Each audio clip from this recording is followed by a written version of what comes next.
용서하라 제목으로 말씀을 나누려고 합니다. 성탄절을 앞두고 우리가 예수님 맞이하기 위해서 우리 믿는 사람들이 행동으로 나타내야 할 일 중에 가장 우선적인 일이 무엇일까 하는 것을 생각해 봤습니다. 그것은 용서입니다.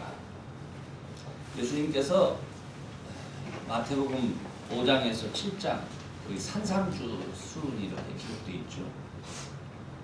예수님이 이 땅에 오셔서 우리들에게 주신 핵심적인 복음의 내용입니다. 천국의 복음, 천국 복음입니다. 근데 그 중심 속에 이 주기도문이 있어요. 근데 이 주기도문의 기도가 이루어지기 위해서 우리 예수님이 다시 한번 강조하신 게 있습니다. 그게 뭐냐면 용서입니다. 이 용서라고 하는 것이 도대체 뭔가 하는 것을 좀 깊이 있게 알 필요가 있습니다. 왜 예수님께서 우리에게 그렇게 용서를 강조하셨을까? 사실 예수님은 용서를 굉장히 강조하셨는데요. 오늘날 우리 믿는 사람들은 맨날 회개하고 그 다음에 구원받고 복받고 이런 데에 대해서는 아주 익숙하게 알고 있는데 예수님이 그렇게 강조하셨던 이 용서에 대해서는 별로 깊이 있게 사람들이 생각하지 않습니다.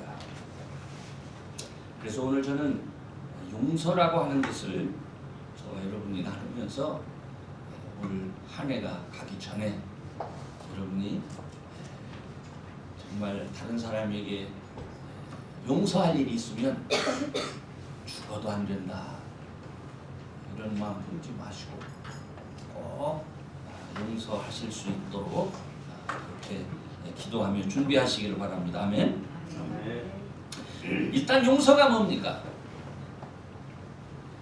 용서란 지은 죄나 잘못한 일에 대해서 꾸짖거나 벌하지 아니하고 그냥 덮어주는 것이다.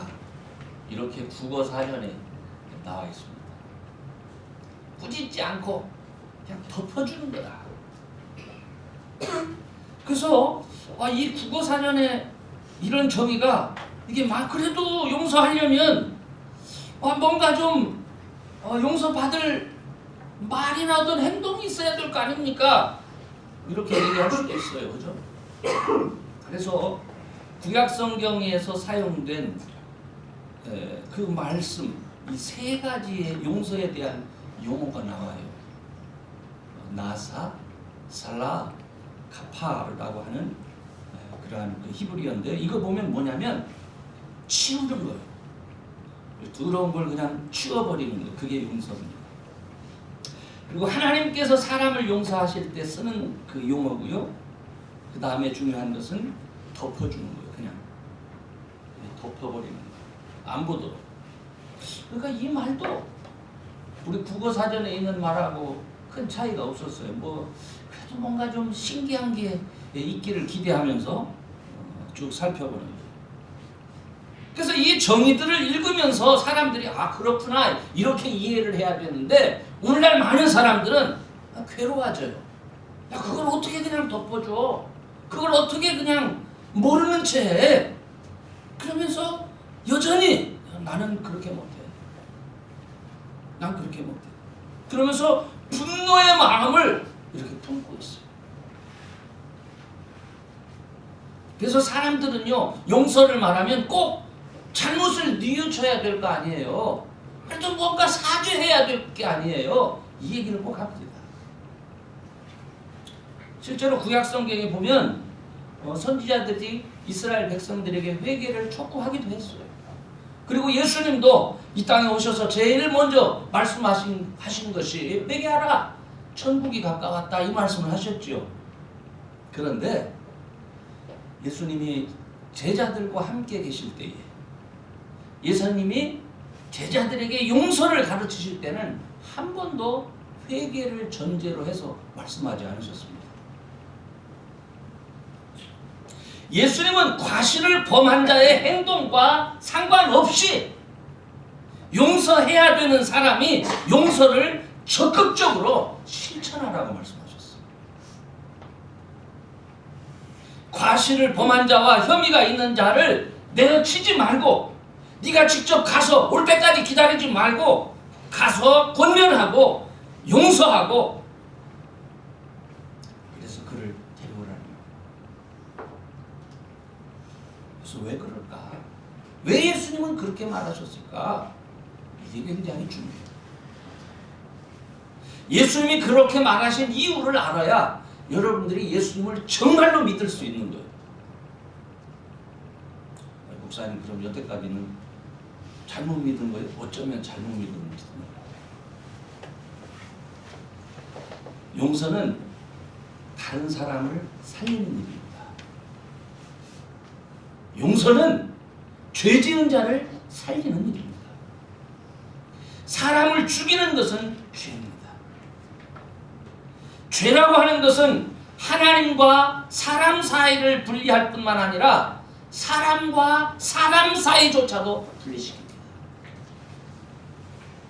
그래서 우리 주님께서 형제를 용서하라고 말씀하신 이유는 나의 일에, 예수님의 일이 무엇입니까? 죄로 죽을 수밖에 없는 사람을 구원하는 일에 동참하라는 권유예요. 이 의미를 좀 더 깊이 이해하기 위해서 우리 그리스도인들에게 적대적인 원수를 어떻게 대하여야 되는지 사도 바울이 구약의 말씀을 인용해서 로마서 12장 20절에 이런 말씀을 하십니다. 네 원수가 줄이거든 먹이고 목마르거든 마시오라. 그리함으로 네가 숯불을 그 머리에 쌓아놓으리라. 이렇게 말씀을 하셨어요. 요즘 사람들은 요즘 우리 시대의 문화로 아유 숯불을 머리 위에 그냥 머리를 바싹 태워서 죽이라는 얘기네요. 이렇게 이해를 해요. 그렇지 않습니다. 이 말의 뜻은 그 시대는 요즘처럼 뭐 라이터가 있고 성냥이 있던 시대가 아니잖아요. 불씨를 가지고 잘 보관했다가 호 불어서 다시 불을 일으켜서 음식을 해먹기도 하고 집을 데우기도 하던 그런 시절입니다. 그런데 원수의 집에 불씨가 없어졌어요. 그럼 어떻게 됩니까? 이게 사는 게 곤란해지는 거예요. 그때 이 불씨를 얻기 위해서 이 도기 항아리를 입고 와요. 빌려달라고. 그때 그 불씨를 이렇게 담아서 주는 거예요. 그건 뭡니까? 그 사람의 삶을 일으켜주는 씨앗인 거예요. 네 원수를 먹이고 네 원수가 줄일 때 먹이고 목마를 때 마시우고 그렇게 함으로 인해서 그 사람들의 삶이 새롭게 일어나도록 도와주라 하는 그 말씀의 의미가 이거예요.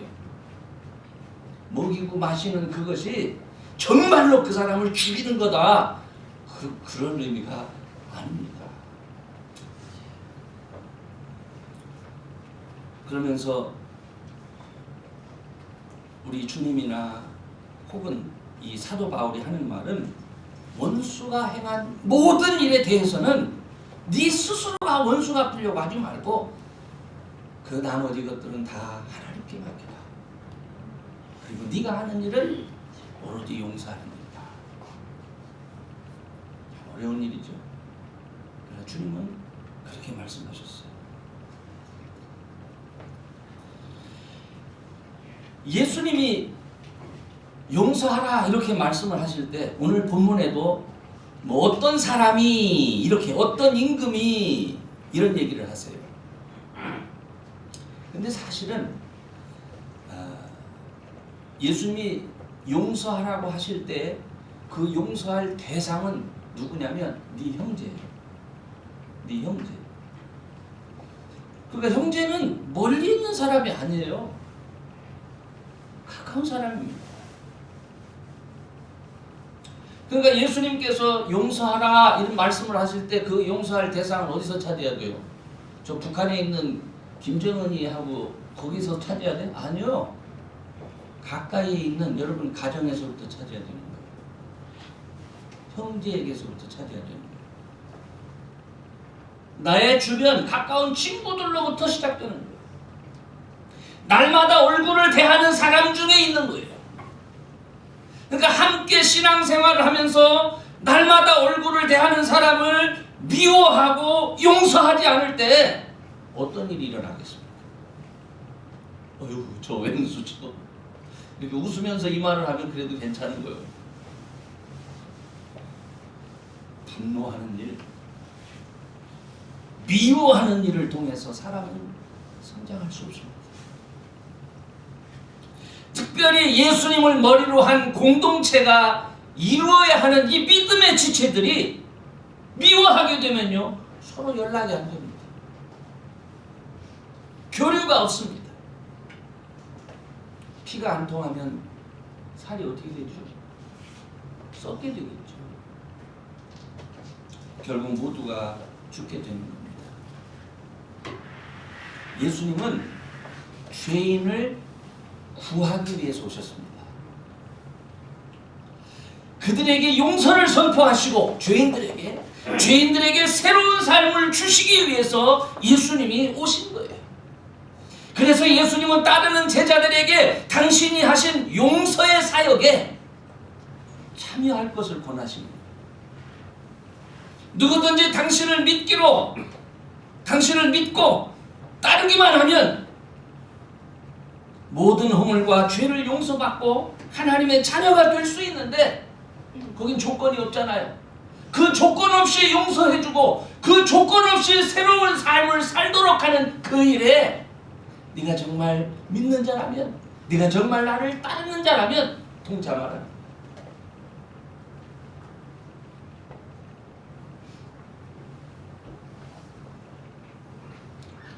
용서는 그래서 예수님이 완성하신 일이에요. 사실 용서가 언제 시작됐는지 여러분 아세요? 하나님께서 세상을 창조하시고 나서 늘 하나님이 이렇게 바라보고 계셨지만 인간 속에 오신 적은 없어요. 왜 인간 속에 함께 하실 수 없었을까요? 그곳엔 죄가 있었기 때문입니다.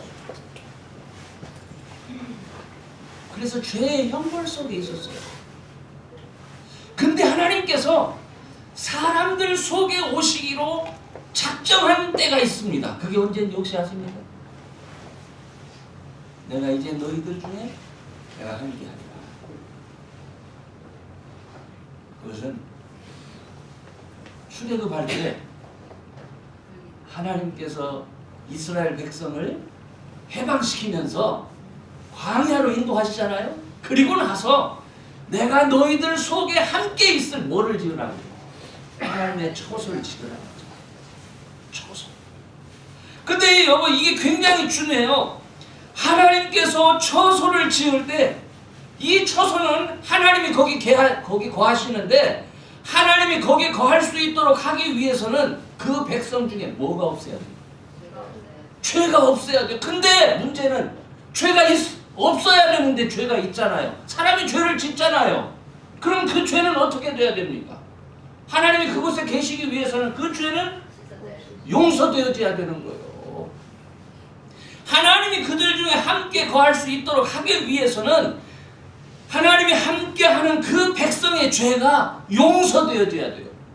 근데 그 백성의 죄가 용서되어지기 위해서 필요한 게 뭐예요? 그게 제사인 거예요. 그래서 하나님께서 제사법을 가르쳐 주셨어요. 그래서 원래 생각을 해보세요. 용서가 쉬운 게 아니에요. 하나님이 그냥 용서해 주시면 되지 않습니다. 하나님이 수치를 당하시는 거예요. 어떻게 수치를 당하십니까? 하나님의 보좌는 거룩한 곳입니다. 성결한 곳입니다. 사람의 죄가 용서되어지기 위해서는 그 하나님의 보좌에 어떻게 돼야 돼요? 피가 뿌려져야 되는 거예요. 가만히 있는 사람한테 와서 여러분 피 뿌리면 좋겠어요? 이놈이 미쳤나 하지요. 하나님께서 그 피값을 받으십니다. 그 수모를 당하시는 거예요. 그러므로 용서가 선포되는 짐승에게 사람의 죄를 덮어 씌우고 그리고 그 더러운 피를 하나님 앞에 그 하나님의 전에 뿌리고 던지고 바르고 그래서 그 죄가 용서되어지는 거예요. 그러므로 인해서 어떻게 됩니까?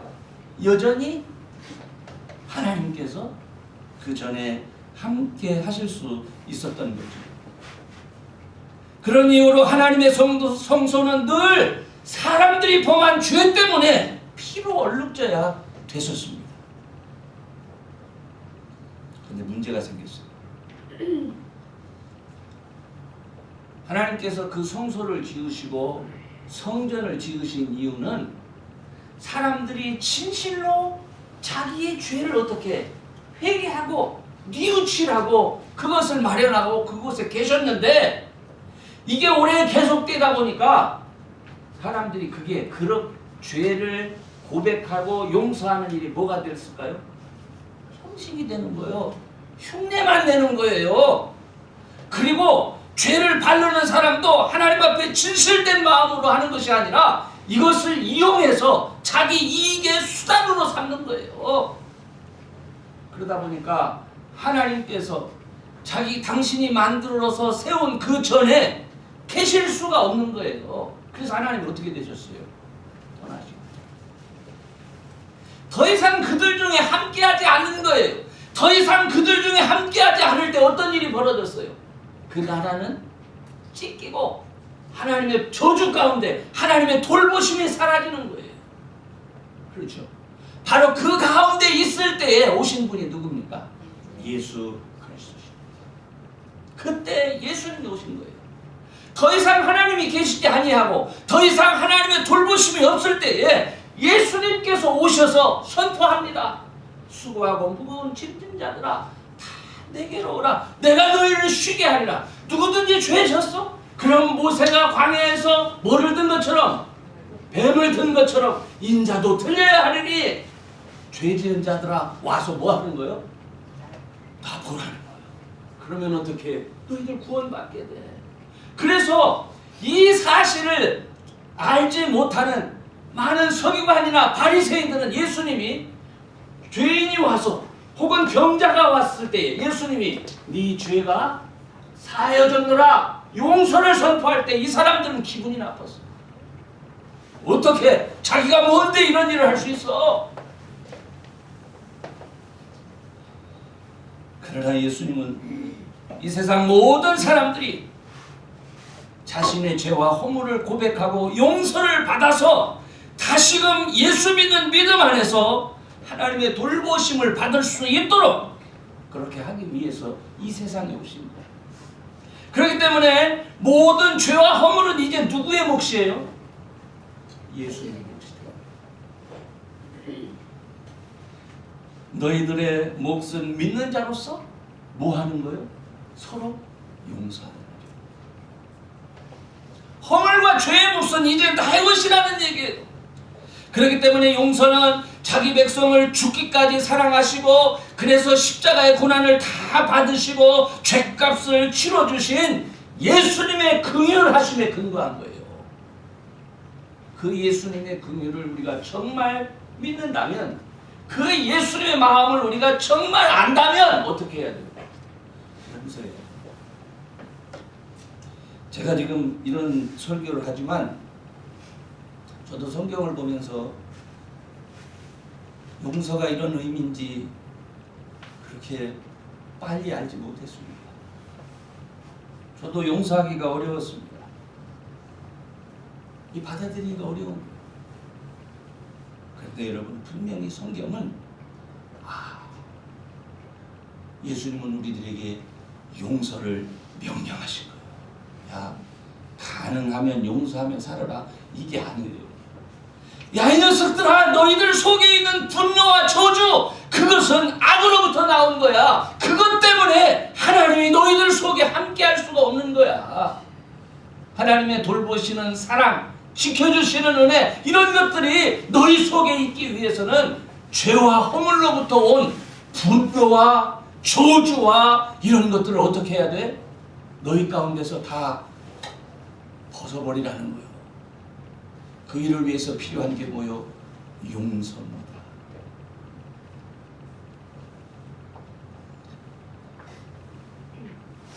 저와 여러분이 이 세상에서 용서할 때 예수님은 우리의 감정이나 우리의 이해에 근거해서 다른 사람을 용서하라 이렇게 말하지 않았어요. 야, 너 용서 안 하고 오래 가지고 있으면 너만 손해야. 그러니까 용서하는 삶을 사는 게 더 좋은 거예요. 이게 아니에요. 그래서 용서하라는 거 아니에요. 용서하는 것이, 그래서 모든 죄값, 모든 죄와 연관된 것을 내 삶으로부터 어떻게 벗어 던지는 것이 그곳에 하나님이 임재할 수 있도록 하는 거기 때문에 용서하라. 이유가 없어요.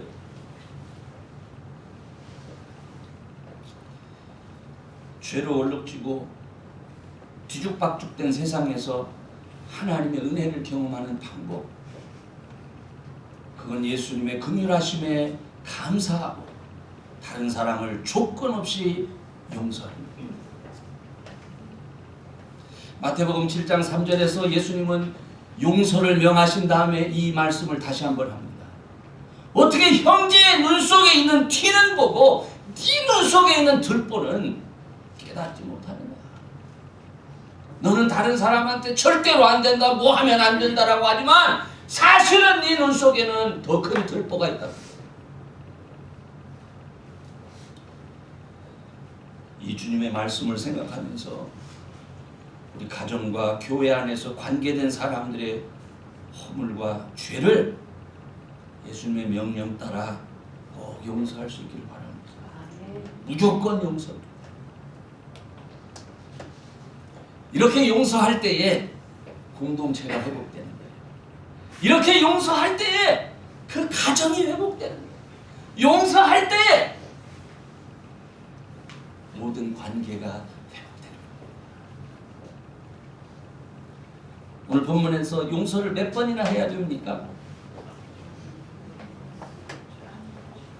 예수님이 용서를 몇 번이나 해야 된다고 이렇게 수량으로 얘기할 때 예수님은 그런 거에 대해서 얘기하지 않아요. 어떻게 몇 번에 야 끝까지 용서해줘라 하는 그 말이요. 오늘 본문의 배경이 되는 18장 15절과 20절에 이 본문의 배경이 되는 내용이 나와 있어요. 근데 여기에 보면 교회가 등장합니다. 근데 이 교회라는 단어를 이렇게 살펴보면 당시 유대 사회에는 회당은 있었지만 교회가 없었어요. 근데 여기에 교회라는 말을 썼어요. 교회가 뭔지 구분이 되죠. 그죠? 교회가 뭡니까? 예수님을 따르는 사람들의 모임입니다. 그러니까 새로운 모임이 지금 시작되고 있는 거예요. 이 새로운 공동체 속에서 이 특징이 있는데 그건 뭐냐면 모든 허물과 죄를 덮어주는 용서가 기초가 되는 것이에요. 그것이. 그렇기 때문에 우리 교회는요 모든 허물과 죄가 덮어지는 것입니다. 야야야 쟤는 저렇대 가까이 하지 마. 그래서 자기들끼리 이렇게 편가르고 당을 짓고 풀이하고 이런 것이 아니에요. 그래 알아. 우리 같이 기도하자. 주님이 이미 다 용서하셨어요. 우리 같이 기도하고 그리고 하나가 되자. 만약에 어떤 일이 있으면 죄를 지으면 옛날 같았으면 어떻게 했을까요? 아예 들어오지도 않아. 상종도 못하게 합니다. 야 너희들 중에 문둥병자가 있어? 그러면 저 바깥에 이 진 바깥에 둬. 그런데 오늘 말씀해 보니까 죄가 있는데 어떻게 하고 있어요? 그 속에 같이 있잖아요. 그렇죠? 그리고 같이 있으면서 가서 뭐 합니까? 건면하잖아요. 이게 차이가 있어요. 예수 믿는 공동체는 죄값에 대해서는 누가 책임지는 거예요? 예수님이 책임지기 때문에 죄로 인한 저주가 그 공동체에 큰 영향력을 미칠 수는 없어요. 그래서 비록 죄인이라 할지라도 그 가운데 함께하며 그를 위해서 기도해주고 그에게 권면할 수 있는 거예요. 그러나 그럼에도 불구하고 말 듣지 않냐면 어떡하라는 거예요? 이방인과 세리같이 그 사람은 어떻게 가까이 하지 말라는 거예요. 왜 허물과 죄가 있는 사람이 돌이키도록 사람들이 애를 썼을까요? 그 교회가 저주 가운데 있게 해서 파괴시키는 사람의 허물과 죄, 그게 있다 할지라도 별로 그게 교회 공동체에게는 영향을 주지 않는다는 거예요. 그러나 그럼에도 불구하고 우리는 어떻게 해야 돼요? 그 죄가 용서되어지도록, 그래서 그 사람이 어떻게 되도록, 구원 얻도록 믿는 사람은 용서하고 가까이 가서 권면하고 인도해야 된다는 거예요. 그러므로 저와 여러분이 함께하는 교회는 용서가 기초가 된 교회입니다. 예수님의 보혈을 통한 용서가 기초가 된 교회입니다.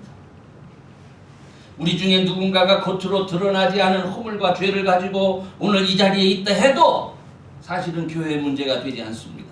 즉각적인 심판과 저주는 문제되지 않습니다. 그러나 성령 하나님의 임재와 교통하심에는 분명 방해를 받습니다. 왜냐하면 그리스도 예수 안에서 우리가 한 지체가 된 구성원들이기 때문에 그렇습니다. 뿐만 아니라 우리 중에 누군가가 다른 사람의 허물과 죄를 용서하지 못하고 마음 한가운데 분노를 감추고 있어도 우리 교회는 하나님을 기쁘시게 하는 능력이 분명히 체험을 받습니다. 예수님의 주되심을 고백하는 신앙은 용서에 대한 확신과 용서에 대한 믿음을 말하는 겁니다. 예수님은 이미 모든 사람의 죄에 대해서 피를 흘려주셨고 용서해 주셨습니다. 예수님의 십자가를 의지하는 믿음은 예수님께 받은 용서가 너무나 감격스러워서 다른 사람의 허물과 죄를 기꺼이 용서하는 믿음입니다. 그리고 저와 여러분은 다른 사람의 허물과 죄를 깊이 생각하면서 그 죄를 용서하지 못하고 속에 분노를 품는 그런 일이 없기를 바랍니다. 이제 결론적으로 말씀을 드릴게요. 다른 사람을 용서하는 것, 그건 정말 귀한 일입니다. 근데 요즘 사람들은 이 귀한 일을 하지 못합니다. 차라리 선교 헌금을 많이 해서 자기 이름을 내는 일이라면 그 일은 좀 힘들어도 좀 외적으로 자기 얼굴이 드러나는 일이기에 그런 일에는 참여합니다. 교회를 열심히 출석하는 일이라면 그런 일은 합니다.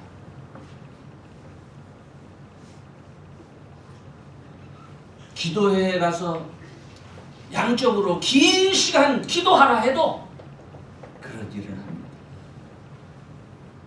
그런데 용서하라 하면 그냥 대충 흘려듣습니다. 왜 그럴까요? 오늘날 사람들은 믿음의 내면을 모릅니다.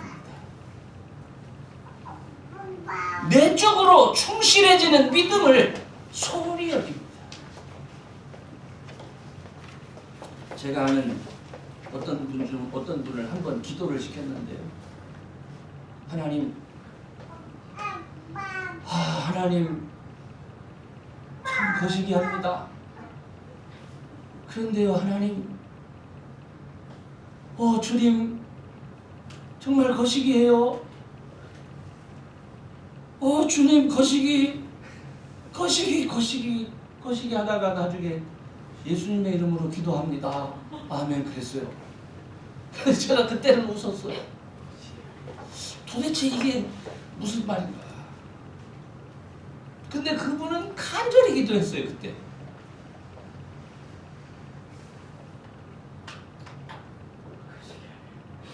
아마 하나님은 그 거시기를 다 통역하셨을 거예요.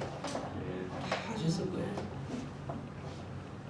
근데 오늘날 사람들은 그런 분들을 보면서 저 기도 못한다 판단하죠. 내용이 없다 판단하죠.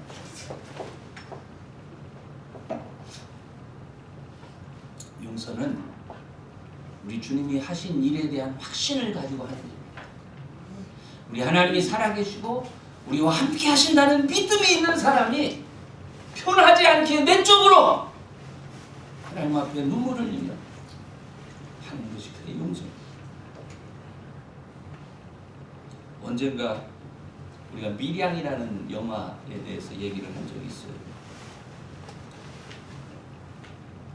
정작 용서를 해줘야 될 사람은 아직 준비가 안 됐는데 가보니까 자기 이미 하나님 앞에 다 죄 용서 빌었고 회개했고 용서 받아서 이제는 자유하다가 그렇게 나오니까 용서해야 될 사람이 오히려 충격을 받아서 너무 뻔뻔스러움에 놀라서 정말 이런 걸 봤습니다. 근데 사랑하는 여러분, 정말 우리가 믿음이 있다면 그런 상황에 어떻게 해야 될까요? 정말 교회가 믿음에 관해서 용서에 관해서 진지하게 실천해 왔다면 그 일을 만났을 때 어떻게 했었어야 됐을까요? 내 마음이 받은 상처가 아직 해결되지 않았는데 네가 감히 그렇게 말해? 이렇게 하면서 분노해야 됐을까요?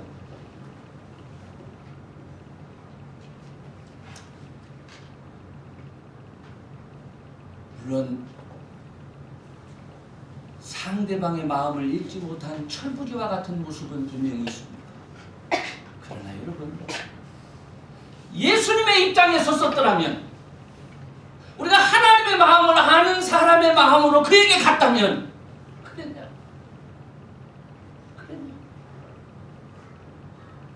당신이 더 하나님 앞에 용서받고, 그죠? 더 귀한 구원의 은혜가 당신의 삶 가운데 있기를 원합니다 하면서 좀 안아줄 수는 없을까요? 예수 그리스도 안에서 용서라는 것은요, 하나님의 성품을 닮아가는 거예요. 그래서 이사야 43장 25절에 제가 마지막으로 이 말씀을 제가 읽어드릴게요. 이사야 43장 25절인데 나 곧 나는 나를 위하여 네 허물을 도말하는 자니 네 죄를 기억지 아니하리라. 우리 하나님은 사람의 허물을 어떻게? 그냥 완전히 없애버리는 거예요. 그리고 없애버릴 뿐만 아니라 또 어떻게? 기억지 않겠다는 거예요. 용서는 그런 겁니다.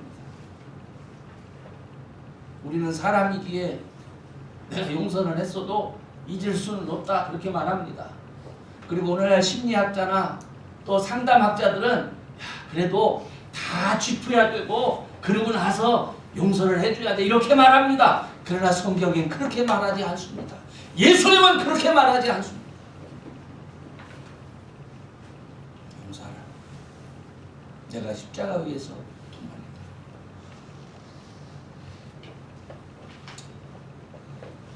여러분의 가정과 우리 교회 안에서 용서하지 않음으로 인해서 고통당하고 괴로워하는 일이 없기를 바랍니다. 올 12월이 가기 전에 여러분 용서를 선포하세요. 그리고 하나님 내가 아직 용서할 수가 없어요 하면서 오히려 그런 일이 꺼들랑 하나님 앞에 기도하는 분들이 되시기를 바랍니다. 그리고 그 울부짖는 소리를 들으시고 찾아오셔서 용서가 선포된 그 자리에 우리 주님의 사랑과 은혜가 정말 넘치기를 원합니다.